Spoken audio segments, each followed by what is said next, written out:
boy, oh boy, did I piss off the internet. Let's see if I can do it again. What's going on, everybody? Logan here for a new video, and I'm only doing this video as a thought-provoking video because at the end of the day, the official story is that Kevin Hart, he was a passenger in his car in his 1970 Cuda, Hellcat-powered Cuda. He was letting his friend drive, and his friend's wife was in the back seat. They ran off a ravine, fell about 20 to 30 feet down into a ravine. The driver, which is Kevin Hart's friend, and Kevin Hart, they both suffered back injuries. The friend's wife, she had some discomfort in her back. It wasn't serious enough for her to go to the hospital, but she is saying that she has some kind of back discomfort. But Kevin Hart, thankfully, he is okay. He does have some kind of back damage. There hasn't been any kind of official release as far as exactly what was wrong, but he has already went through surgery and he is in recovery, so you don't have to worry about him being any kind of threat of dying. So Kevin Hart is alright. And I can't tell you how much flack I got in my previous video, even though I said that I really hope that everybody recovers good, that no one has any kind of major injuries or anything, but because I talked about the car, because honestly, at the end of the day, that car is by far probably one of the coolest cars I've ever seen. Like I said, it has a Hellcat engine. It was a completely redone car. It was like a $200,000 to $300,000 show car.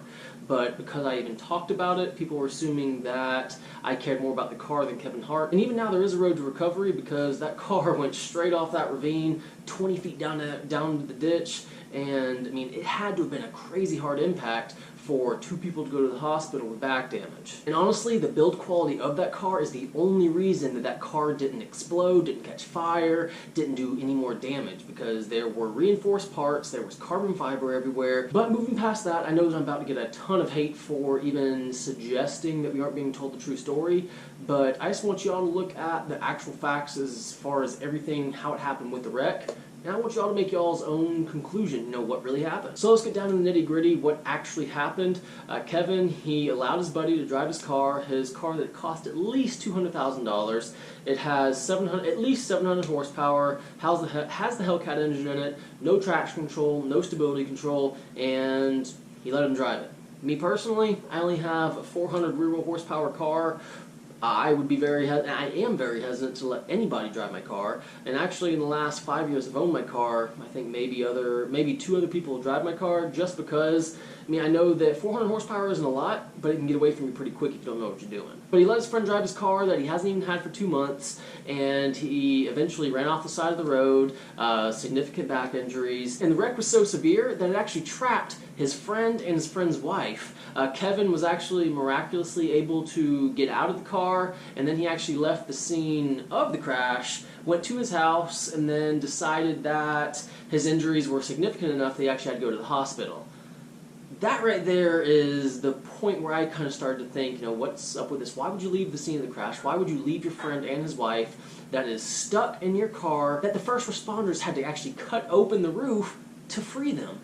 Personally, I think that was kind of crazy, but I don't know, maybe Kevin, maybe living rich and famous, there's different rules you have to go by, but personally, I think that was kind of a bad judgment call, leaving your buddy just there in a wreck, in a significant wreck. And the fact that Kevin was actually able to make it up the hill, call for help, and then he, like I said, he went to his house and then later went to the hospital, that sounds kind of weird because he does have his back injury.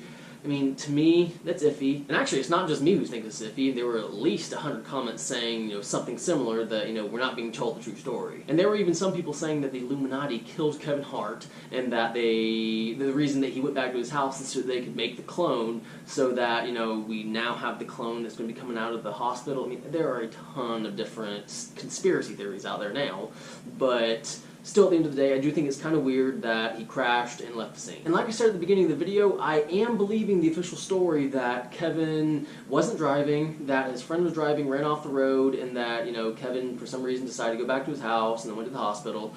I do believe that. It's just, I'm making this video as a thought-provoking video just to see what y'all think. And I want y'all to leave y'all's comments down in the comments below. Let me know what y'all think as far as what y'all think happened? In the highway patrol, they actually cleared his friend, saying there was no alcohol involved, but for him to go back to his house, that could have given Kevin, if he was driving, enough time to sober up and then eventually go to the hospital where he found the medical treatment that he needed. Which I could totally understand if that happened. You know, Kevin, he talked his friend into, you know, hey, I'm gonna go to my house. You know, you say that you were driving, you take the blame, because he can easily give him, you know, what, $10,000, $20,000 to take the blame. There was no alcohol in his friend's system, so he wouldn't got a DUI, and really it's just an unfortunate accident. That's what it appears to be. And that's really what it most likely is. I mean, I'm only speculating, and I know even for me speculating, even making this video, people are going to tear me apart in the comments, which really I don't care.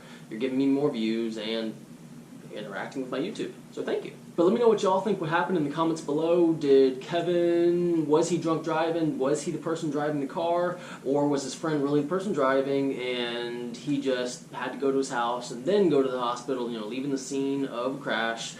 Just let me know what y'all think down in the comments below. But guys, I really do hope you enjoyed this video. If you did, please like and please subscribe. And as always, have a great day.